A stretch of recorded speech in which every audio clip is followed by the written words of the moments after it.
Do you remember when, people used to wait until they got ill before they then tried to fix it, as opposed to detecting when they were going to get ill and then fixing it in advance?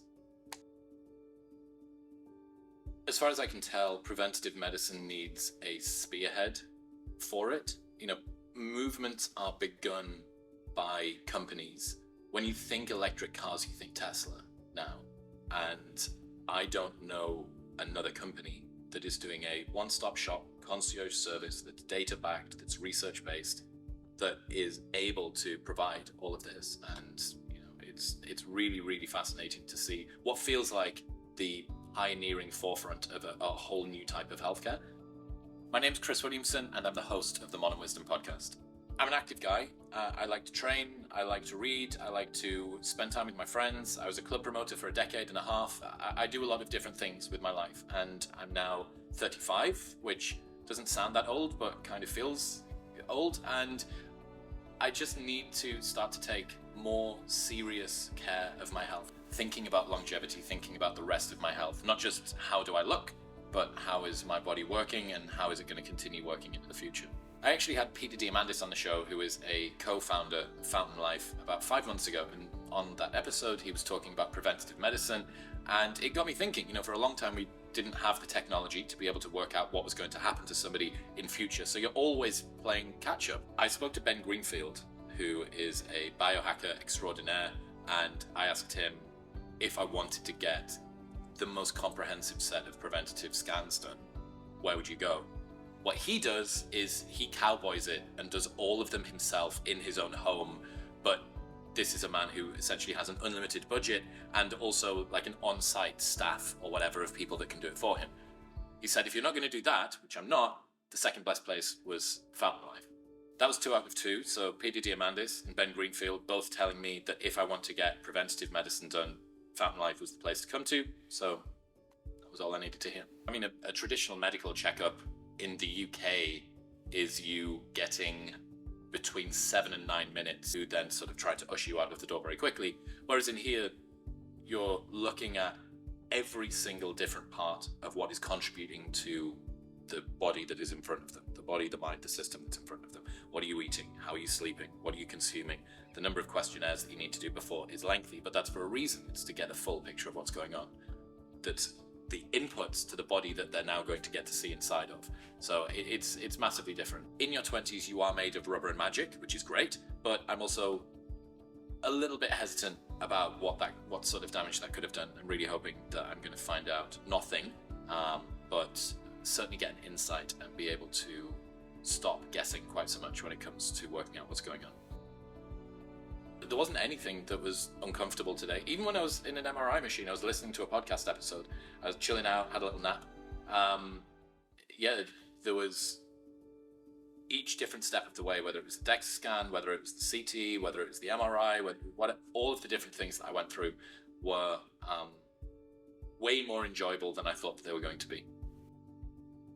It's a concierge service. I'm met in the car park. I didn't even get to the front door before somebody had met me, who deposits me with another person, and then 3 people come and say hello, and then everybody's just really nice and friendly, and I didn't have to work out where to go or what to do. I was brought into a room, told to lie down and be still and breathe, and then after I'd done that, I was stood up and then put into another room where I had to lie down and be still and breathe. When we think about what people are doing with diet and training and fitness, they're trying to take a broad view of what are the most common ways that I can fix a potential future problem before it happens.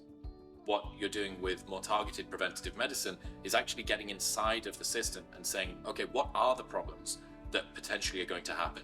And then coming up with a targeted response that will stop that from happening in future. People need to stop guessing when it comes to their health, that everybody has always been playing catch up on the back end of some sort of catastrophe happening, whether it's major or minor. And, I want to continue to do the things that I love to do for a very long time.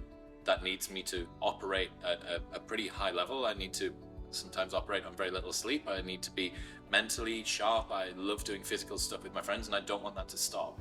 So as far as I'm concerned, getting out ahead of the problems that are maybe going to curtail your quality of life, there's not much else which is more important than that. That to me seems like a much smarter way to do healthcare. Like if you were to think about it from a first principles perspective, why are you waiting, other than the fact that you don't have the ability to do the diagnostics? But now we do. Anybody that doesn't think preventative testing needs to be more widely spread is an idiot. I don't understand what the argument would be against it. And over the next few years, you're going to see this get pushed out so much more. I really do hope. And it seems to me as well that it's cheaper. It seems to me that the cost of doing the preventative scans is way cheaper than trying to treat the problem that the scans identify. Main things I'll take away: that the technology is now here, and over the next few years it's going to get incredibly more developed and much more affordable as well, for people to be able to take charge of getting out ahead of problems that are going to happen in their life. And, playing catch up, being in a situation where some catastrophe has occurred and then you now need to try and fix it, or a member of your family now needs to try and fix it. It honestly feels like we're on the verge of that becoming a thing of the past. A lot of what I do moving forward will be influenced by what I find out today. Hopefully I find out nothing. Hopefully I find out that 15 years of being a club promoter had absolutely zero effect on the inside of my body. Something tells me that might not be the case. But certainly coming to a place that has a one-stop shop for all of the things that I need for every scan, for every test, and then a system of support that is going to help me to communicate that and translate that into how do I change my lifestyle going on. It makes it a lot easier, because the only other way to do this is to individually administer every single different test yourself by going to different places that have the appropriate pieces of machinery. No one's doing that. So I fully intend on integrating preventative medicine moving forward as one of the key diagnostic tools that I use. I really, really hope that Fountain Life continue to do this. It could save centuries and centuries of people's lives and improve the quality of life for millions of people.